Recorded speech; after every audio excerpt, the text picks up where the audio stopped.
Hi, I'm back. This is Dr. Christine Brewer. I wanted to provide some information to you about the levels of autism. I think there's quite a bit of confusion about um, some of the levels. Well, there's confusion about the level meaning where somebody is on the spectrum, which when we look at how diagnoses were given prior to the updated diagnostic manual in 2012, that was the focus.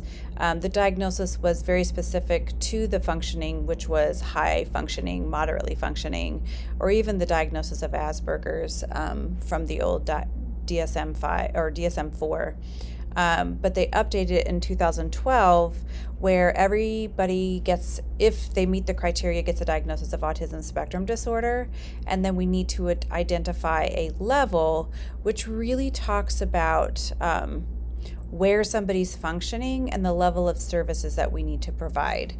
So I'm just going to kind of go over that a little bit so that we can understand, or I can help you understand kind of what those levels mean.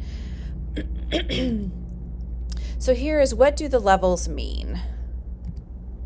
So the levels, again, like I just said, do not mean where someone is on the spectrum.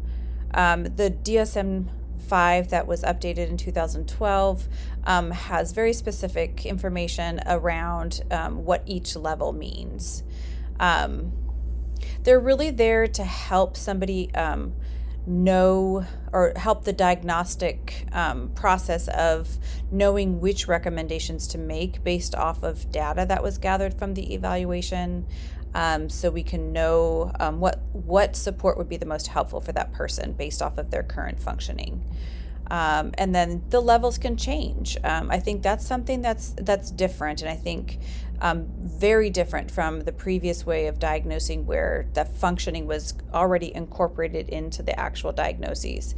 So this is just saying that within the levels, let's say at one point in time somebody is evaluated and they were given a level 2 for their functioning. So they may not always be a level 2.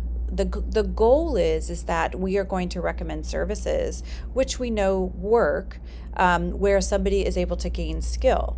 And then once they gain those skills, they would then change in their level, because at the next evaluation after 2 to 3 years, their skill level is going to be different. Meaning, with a higher level of skill, their level is going to change. So let's talk about the different levels. There are 3 levels: level 1, level 2, and level 3. So I'm going to start with level 1. Level 1 is somebody who may be in some level of service, and their presentation of social difficulty or restrictive and repetitive behaviors are not significant, meaning that most people may not even notice or realize some of the difficulties somebody at this level may be having or have. So they are able to have services, minimal services, and they're able to make progress and are not presenting with a high level of apparent symptoms to people who may be out in the community or interacting with them.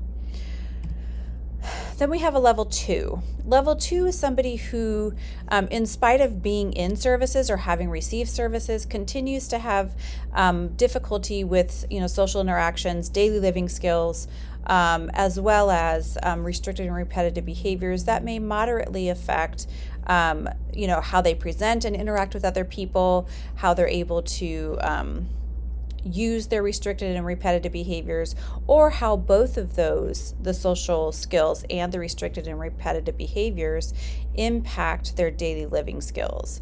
It's not going to be a significant impact. It may be, they're doing well in some areas but having a harder time in others. So that would be more of that level 2.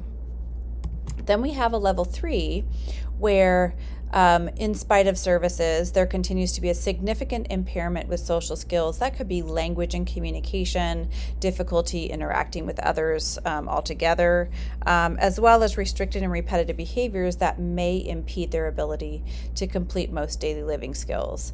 And again, what kind of ties in with all of the different levels is how are they meeting their daily living skill needs and requirements.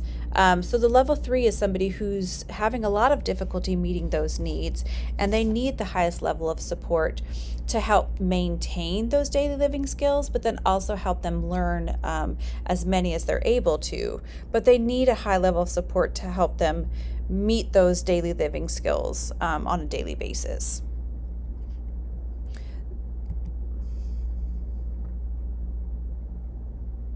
Again, I just kind of identified some information with each of those. Level 1 requiring support kind of goes into each of those areas where you may find areas and difficulties.